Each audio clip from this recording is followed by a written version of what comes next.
گھر آئے حسین اعظم رضی اللہ تعالیٰ تھکن سے کتنے چور چور ہوں گے، لیکن اب بھی آپ بیٹھنے کو تیار نہیں۔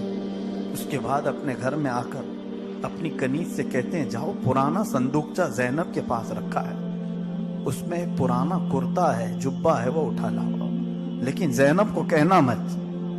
تو وہ کنیز گئی اور صندوق کھولا، جبہ اٹھائی، چھپا کر کے لا رہی تھی۔ زینب نے پوچھا کیا لے جا رہی ہوں؟ سوچا مولا نے تو منع کیا، کیا کہوں؟ زور سے پوچھا تو بتا دیا حسین جبہ منگوائے۔ کہا لا میں لے جاتی ہوں۔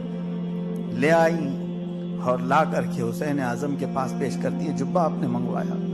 کہا ہاں یہ جبہ میں نے منگوایا، اماں کہتی تھی کہ بیٹا جب بڑی مصیبت آئے تو یہ جبہ پہن لینا، اس لیے کہ یہ جبہ تیرے بابا کو رسول اللہ نے پہنایا تھا اور میں نے اس کو اپنے ہاتھوں سے جگہ جگہ تاکا ہے۔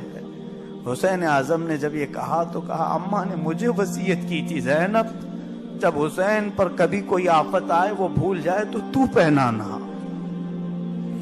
آج دونوں اماں کی وصیت پر عمل کرتے ہیں۔ سیدہ زینب نے وہ جبہ پہنایا جو شیر خدا کا تھا، اور اس کے بعد جعفر طیار کا سلہ تھا اور رسول پاک کا امامہ تھا، ذوالفقار حیدری ہاتھ میں تھی، اور اب سارے تبرکات کا مجموعہ خاندان اہل بیت کا آخری چشم و چراغ حسین اعظم، جس سے ہماری جانیں وابستہ ہیں، وہ حسین جس سے ہماری روح وابستہ ہے، وہ حسین جو سمندروں کا بھی بادشاہ، خشکیوں کا بھی بادشاہ، ہم سب کی امانت۔ جب اپنے اہل بیت کی طرف آخری بار دیکھ کر باہر نکلنے لگے تو بیویوں کی آوازیں نکلی۔ پوچھا مولا کس کے سہارے چھوڑ جا رہے؟ ایک بیمار زین العابدین ہے، آپ نے منع کر رکھا تھا بیٹا تیرے سے میری نسل چلے گی، تجھ سے نسل چلے گی، تو نہ جانا۔ خواتین پوچھنے لگیں تو حسین نے یہی کی بات کہی، اللہ اس کے رسول کے بھروسے چھوڑ جا رہا۔ نکلے اور جیسے ہی ذوالجناحین پر بیٹھے، ان کا پیارا گھوڑا تھا ذوالجناحین جو کبھی نافرمانی نہیں کرتا تھا۔ آپ بیٹھ گئے، یہ آخری منظر ہے کربلا کا، توجہ سے سنیں۔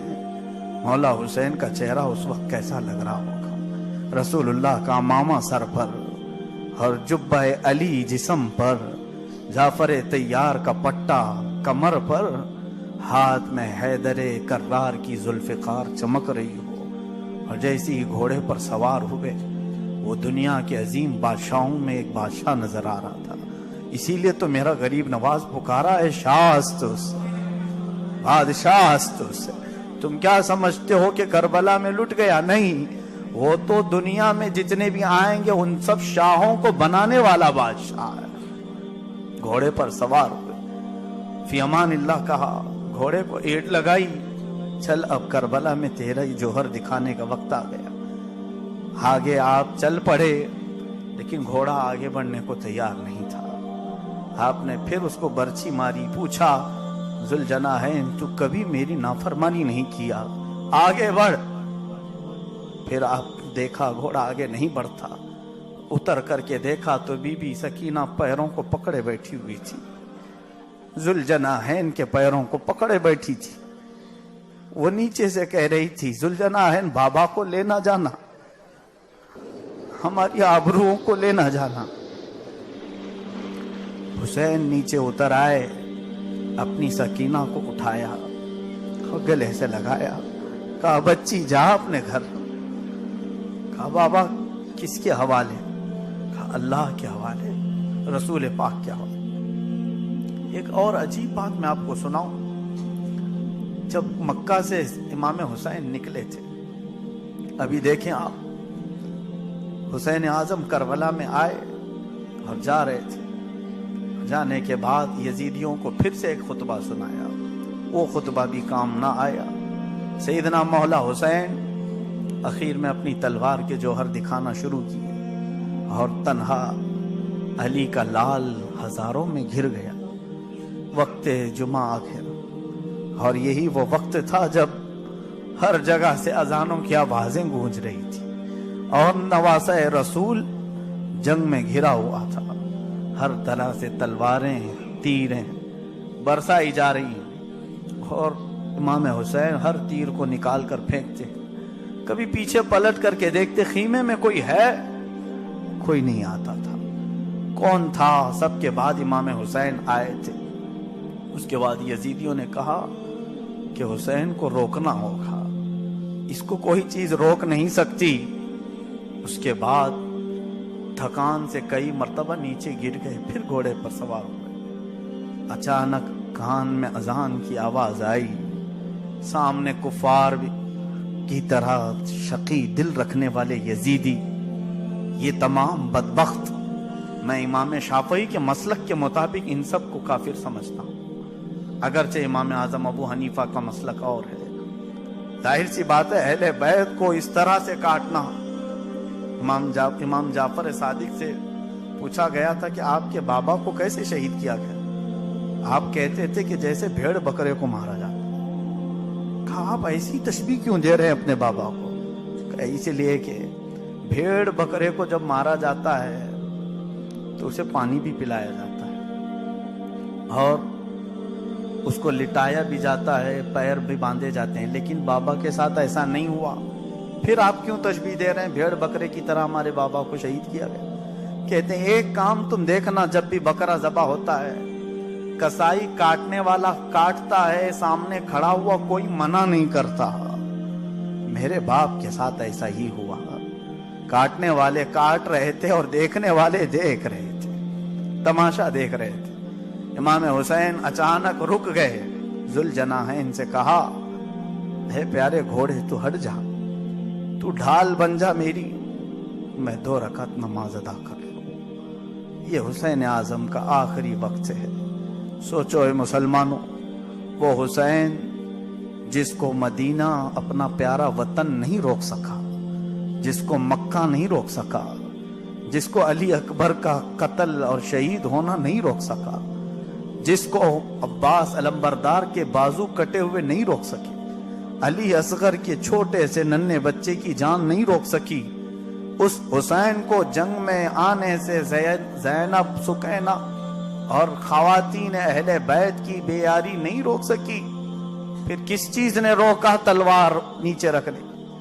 وہ اللہ کی یہ نماز تھی، اس نماز نے روک دیا تلوار نیچے رکھنے کے۔ مجھے بتاؤ کہ تم کو کون روکتا ہے نماز؟ تم کو کون روکتا ہے نمازوں سے؟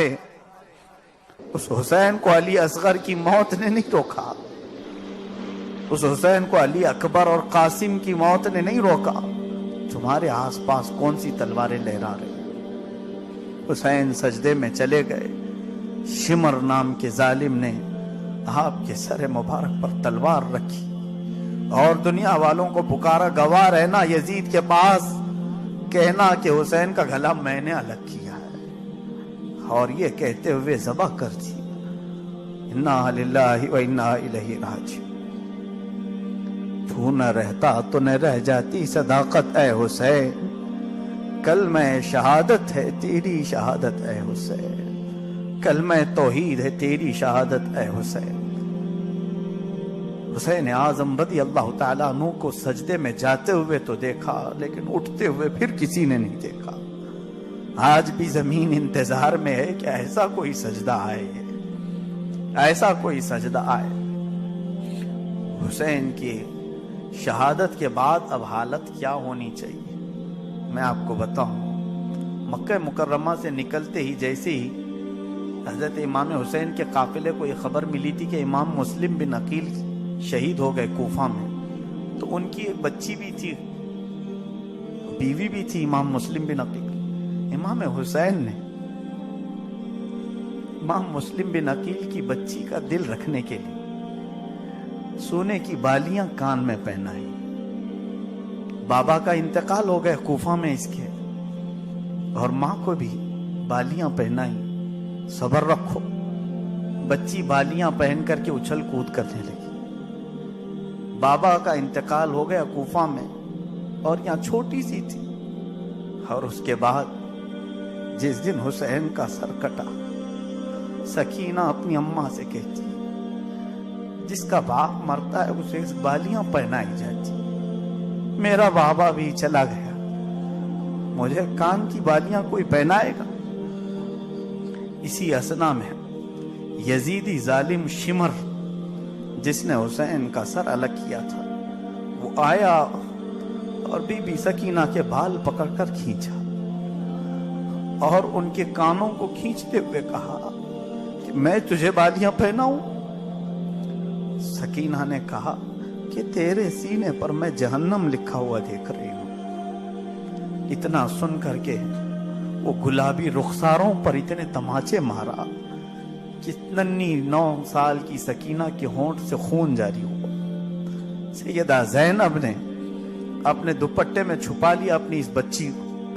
حضرت سکینہ بار بار پوچھتی پھوپھی، اپنی پھوپھی سے اور اپنی اماں سے، ہم کب جائیں گے مدینہ؟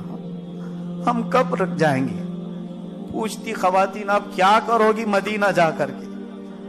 کہتی ہیں رسول پاک کو سنا تو دوں گی کہ ان کے نواسے سے کیا ہوا، ان کی امت نے کیا کیا۔ وہ بچی تھی، بڑی بڑی باتیں کرتی تھی۔